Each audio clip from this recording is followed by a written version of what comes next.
devemos chamar qualquer reunião da igreja de culto? E se não, quais os elementos distintivos que fazem alguns encontros serem culto e outros não? Tá, essa resposta tem a forma longa e tem a forma curta. A forma curta, ela é o seguinte: tem elementos distintivos que Deus nos convoca a realizar. No caso, você tem dois textos principais no Novo Testamento e você tem uma porção de outros textos do Antigo Testamento que vão moldando aí ciclos litúrgicos, digamos assim. Dentro do texto, tanto em Efésios quanto em Colossenses capítulo 3, Efésios capítulo 4, um pouco do capítulo 5, você tem ali guias sobre o que fazer quando os cristãos estão juntos. E aí a gente tem algumas coisas importantes. Por exemplo, cantem salmos, hinos e cânticos espirituais, orem uns com os outros, ensinem uns aos outros. Então, quem estuda o culto cristão, pegando esses textos, excertos do Novo Testamento, retirando isso, traz elementos comuns que são: eu vou cantar salmos, hinos e cânticos espirituais, oração, e aí se desenvolveu a pregação, o ensino, o aconselhamento nesses casos. Então, eu tenho essas três coisas principais que, pelo menos, circunscrevem ali um proto-culto cristão dentro do Novo Testamento. E aí você vê as comunidades cristãs do primeiro século, segundo século, terceiro século e em diante, tendo esses pontos em comuns, tá? Mas agora, se eu for para o Antigo Testamento, eu tenho alguns ciclos litúrgicos que também refletem muito disso. Então, por exemplo, João Calvino ele vai dividir três ciclos litúrgicos, um deles no Novo Testamento, que ele chama ciclo de Emaús, ou então, se a gente for pegar o Tim Keller, nesse livro aí que vocês leram, o Louvor, ele vai chamar de ciclo da mesa, ciclo de comunhão, muito do lance da ceia, mais ou menos, mas que lembra muito o rito da ceia, o sacramento da Santa Ceia. Então, mas eu tenho dois outros ciclos litúrgicos importantes dentro do Antigo Testamento. Um deles é o ciclo de Isaías e outro deles é o ciclo do Sinai, ou o ciclo de Moisés. O ciclo de Isaías ele é um ciclo que você pode ver em Isaías capítulo 6, Isaías se depara com Deus, Isaías vê a santidade de Deus, Isaías vê os anjos declarando a santidade de Deus e um poema, ou seja, tem lá uma certa musicalidade dentro do texto, e você vê Isaías se arrependendo, dizendo para Deus: olha, eu sou um homem de lábios impuros, que vive no meio de um povo de lábios impuros também.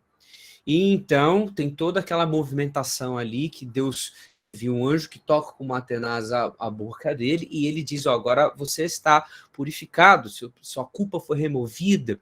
E então vem aquele famoso que todo culto de missão tem, todo culto de missões tem isso aqui: a quem eu enviarei e tudo mais. E então Isaías fala assim: eis-me aqui, envia-me a mim. Então Isaías é enviado. Então essas guidelines assim no culto, essas linhas gerais estão presentes ali nesse texto. Por exemplo, tem uma pessoa, no caso Isaías, vê a santidade de Deus, observa que Deus é santo e ele não é, observa que ele está se relacionando com algo transcendente a ele, algo muito melhor que ele, algo que é indescritível. Então ele percebe que ele não conseguirá ser igual a Deus nunca. Ele vê a santidade de Deus e se arrepende, e diz que ele é impuro. E isso tem o primeiro choque ali no culto cristão, que é justamente a camada da confissão de pecados, de eu saber quem Deus é e quem eu sou. E aí Isaías é então perdoado por Deus, porque à medida que existe arrependimento em nosso coração, nós também entendemos que somos perdoados, amados, incluídos na família de Deus, e então ele se descobre perdoado por Deus. Ele vê que Deus o perdoa, e essa movimentação, todo esse ciclo, encaminha-se para entender que, uma vez arrependido, perdoado por Deus, ele é habilitado para cumprir uma missão. Então eu tenho esse ciclo ali desse texto de Isaías capítulo 6, acho que o Tim Keller ele elabora bastante sobre isso no capítulo dele, Outros autores também vão elaborar isso. Mas eu tenho outras porções, isso é uma ilustração dentro de um texto do Antigo Testamento, mas eu tenho outras porções dentro do Antigo Testamento, por exemplo, Deuteronômio capítulo 5, Deuteronômio capítulo 6, que também trazem elementos desses ritos que compreendem ações comunitárias, como, por exemplo, Deuteronômio capítulo 6, que fala, ó, ensinem os seus filhos, ensinem em todos os lugares e tal, e você tem trechos específicos que trazem conceituações acerca da adoração comunitária ou adoração ajuntada nesse aspecto. Então, existe ali uma elaboração bíblica sobre o culto e existem elementos comuns. Leitura da Escritura Sagrada, ou seja, leitura da Palavra de Deus.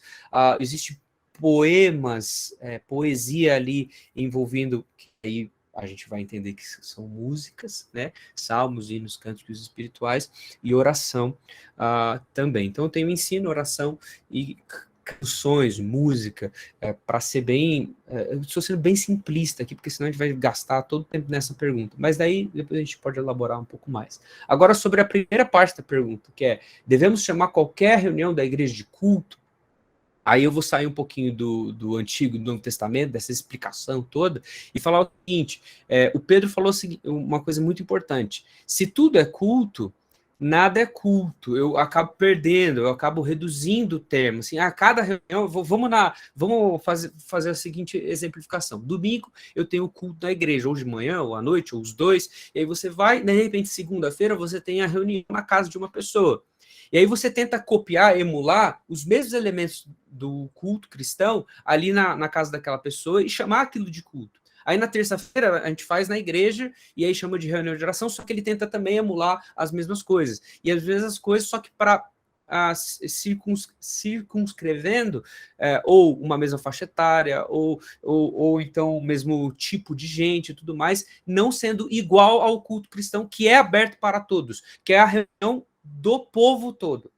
Aí você está reduzindo o que é o culto, falando o seguinte, toda vez que a gente se reunir, a gente tem que ficar imitando o que acontece no domingo. E não simplesmente se alimentar do que acontece no domingo, e isso inundar a nossa semana nas mais variadas atitudes que podemos ter.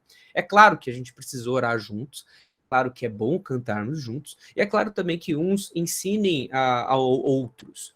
Porém, a gente tentar emular o culto cristão dessa forma é uma forma de reduzi-lo e tirar a sua capacidade melhor e maior como o formador da nossa identidade cristã. Tem um livro que é muito importante, que é do Jean-Jacques von Naumann, que é esse daqui, ó, O Culto Cristão, Teologia e Prática. É um livro que eu amo, cara. O meu TCC praticamente é ele todo.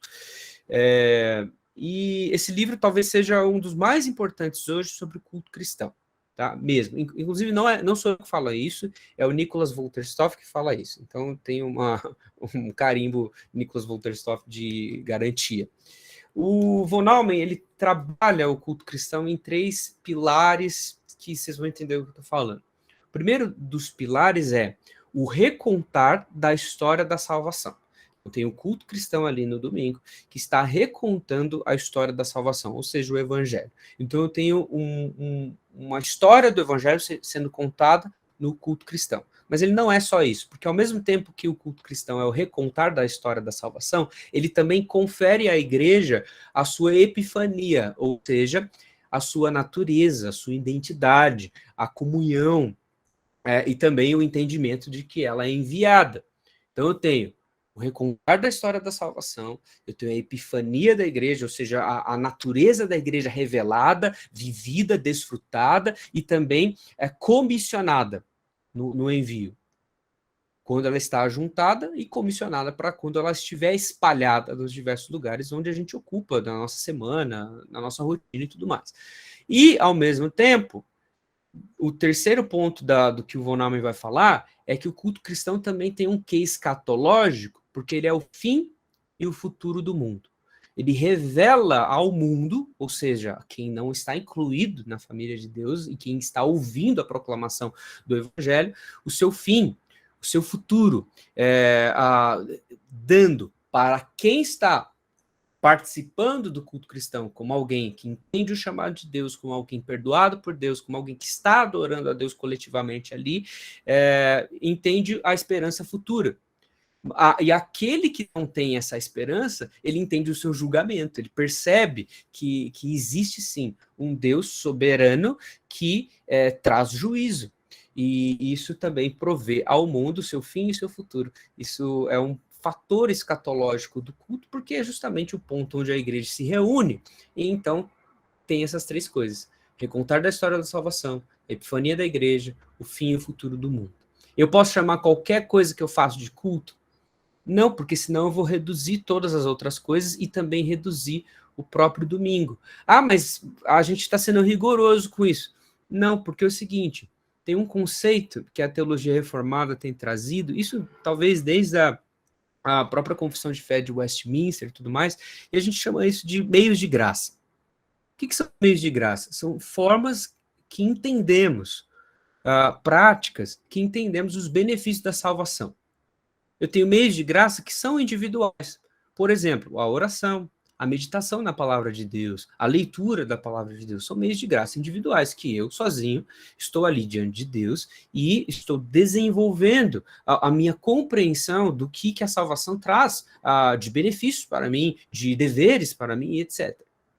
Mas, ao mesmo tempo, eu tenho meios de graça que são públicos ou coletivos, comunitários nesse aspecto.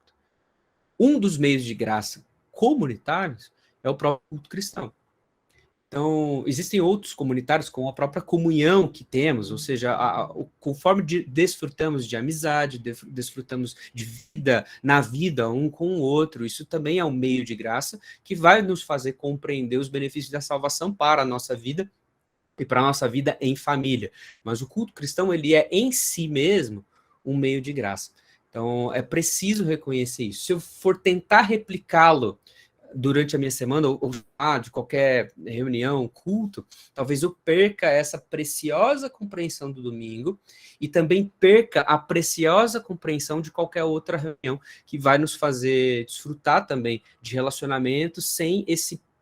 eu vou ser um pouco, talvez, preconceituoso aqui. Sem esse peso de espiritualizar tudo. Entendeu? A gente pode ir na casa de uma pessoa, se reunir com os jovens da igreja e assistir um filme.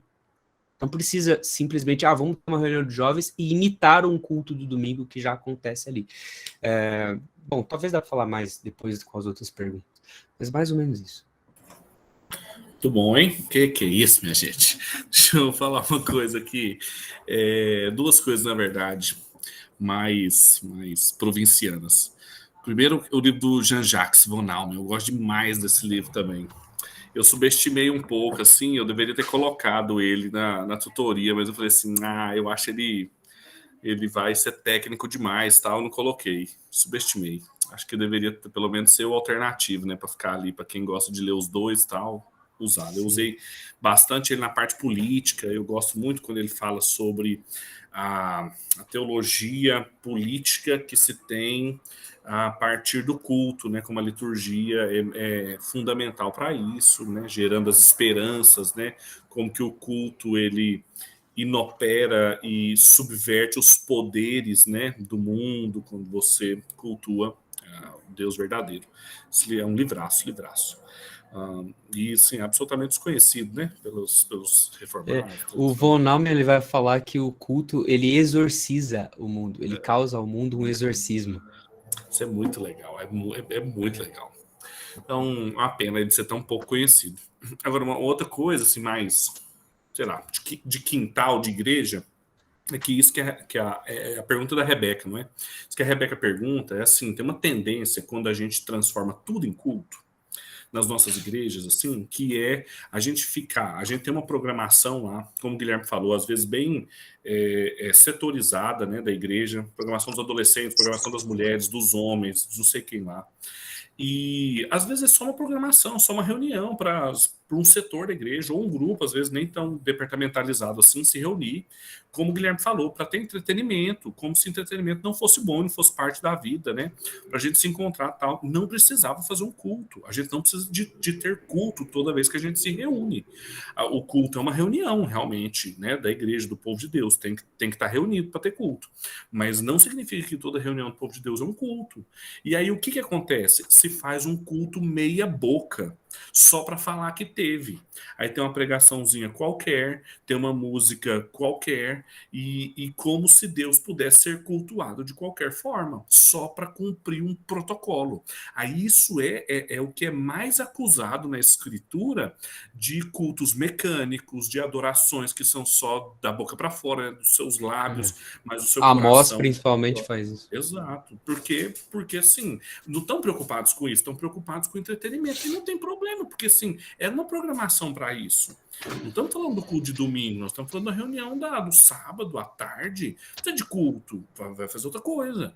Então, é muito prejudicial isso, e aí no domingo mesmo, que é o culto, transforma em outras coisas, no espetáculo, num show, em outros ritmos, né, com outras liturgias, e que a gente pode falar, com certeza tem perguntas sobre isso, que a gente vai tratar lá. Mas é o que mais acontece, assim, eu me lembro disso, essa necessidade de se fazer um mini cultinho sem vergonha antes da programação que todo mundo estava interessado mesmo que fosse só para comer e conversar, tal. Então, tipo assim, obrigação, aí a coisa legal mesmo era ter o que vinha depois. Para quê? Como se fosse pecado, né? Se reunir sem uma música e uma palavra compartilhada. Tem uma série de livros sobre o culto cristão, que é o Manual do Culto. Quem publicou foi a editora Aeste, são 4 volumes. Aí tem vários artigos. Num deles, que é escrito pelo Geoffrey Wainwright, ele vai falar que o culto cristão de domingo provê para a gente um lugar antropológico e um lugar cosmológico. O que é esse lugar antropológico? É a própria igreja, cara. As pessoas que você conhece, a velhinha, a senhorinha da igreja, a criança, o casal que está esperando um neném, aquele casal de namorados que todo mundo sonha que casa. Então, isso é o lugar antropológico, um lugar no tempo e espaço que circunscreve aí o bairro, circunscreve as redondezas da comunidade. E eu tenho um lugar cosmológico, que seria essa família de que Deus me insere. Por exemplo, a Confissão de Fé de Westminster, quando vai tratar de igreja, ela vai falar o seguinte: a igreja é os que foram, os que são e os que ainda serão. Ou seja, ao mesmo tempo, quando nós nos reunimos no domingo, eu estou me reunindo com todos aqueles do meu lugar no nosso lugar antropológico, com as diferentes gerações, com as diferentes camadas sociais, com as diferentes etnias que estão ali dentro daquela comunidade, no tempo e no espaço, com um endereço, mas ao mesmo tempo tem algo cosmológico, cósmico acontecendo, que estou reunido também com a igreja que foi no passado, com a igreja que é agora e em todos os locais que também se reúne, porque a nossa igreja não é... Quando você vai na igreja, você não tem só essa igreja se reunindo. Você tem igreja em Alphaville, você tem igreja Abereia em Goiânia, você tem Farol, você tem as igrejas de Brasília, as igrejas do Japão, da Coreia, em todos os lugares. Então, tem esse aspecto cósmico. E, ao mesmo tempo, aqueles que ainda serão quando a gente for embora. Entendeu? Aqueles que ainda serão quando nós morrermos e ainda Cristo não tiver voltado. Então tem essas duas coisas, distinções muito importantes. Um lugar antropológico e um lugar cosmológico. Sobre o lugar antropológico, o culto cristão ele é muito específico, que ele é para todas as gerações. E aí vem uma provocação que, inclusive, a gente recentemente fez na igreja. Não existe, pensando assim, não existe culto de adolescente, nem culto de jovem, nem culto de criança, nem culto de mulheres. Porque que diachos é o culto só de uma faixa etária ou só de uma camada social? Há culto para empresários. Outro dia eu vi uma propaganda de uma igreja lá de Campinas não, da praia. Era uma bola de neve, falando assim, culto pet. Gente, ou o culto é para todos ou ele não é um culto. E aí eu vou exagerar mais, e talvez eu possa ferir alguém aqui, mas me disseram que eu posso falar o que eu quiser. Me disseram isso. Se você chama um culto, no sentido assim, culto jovem, e só jovem pode entrar, e ele é circunscrito apenas a uma faixa etária, a um tipo de pensamento, a um jeito de viver, etc, etc, etc, este culto não é culto e ele é demoníaco. Porque nós fomos inseridos dentro de uma família diversa. E a Escritura nos diz, quando vai retratar sobre a igreja e sobre o povo de Deus, ali, nesse sentido, que é um povo diverso. E o tempo todo Deus, no Antigo Testamento, está provando para os judeus que ele está incluindo outros povos, e os judeus ficam todos enciumados. Não, é só a gente, tal. Mas inclui uma moabita, inclui pessoas de outros povos ali. Ali, Jesus passando pela Samaria, tem um acontecimento incrível que ele vai e está numa casa e tem uma mulher sírio-fenícia ali. E a mulher sírio-fenícia está tentando chegar a Jesus, e Jesus fala, não, peraí, eu preciso servir os meus filhos primeiro. Aqui, depois eu vou servir os cachorrinhos. E ela fala o seguinte, não, mas os cachorrinhos ficam esperando aqui as migalhas. E aí esse texto prova para nós uma intenção muito bela de Cristo, tentando mostrar aos seus discípulos que a comunidade, o povo de Deus, ele é diverso. E aí a gente vem, pleno 2021, e fica fazendo culto jovem só para uma faixa etária, ou culto de adolescente só para uma faixa etária, chamando de culto. Eu posso sim ter uma reunião, posso sim cantar, posso fazer várias coisas, mas aí se a gente chama de culto, eu estou reduzindo tanto o que é culto, e também eu estou ensinando errado o aspecto belíssimo dessa reunião no tempo e espaço, que tem um fator antropológico e um fator cosmológico para a nossa identidade como cristãos. Eu estou ensinando errado às pessoas da minha igreja.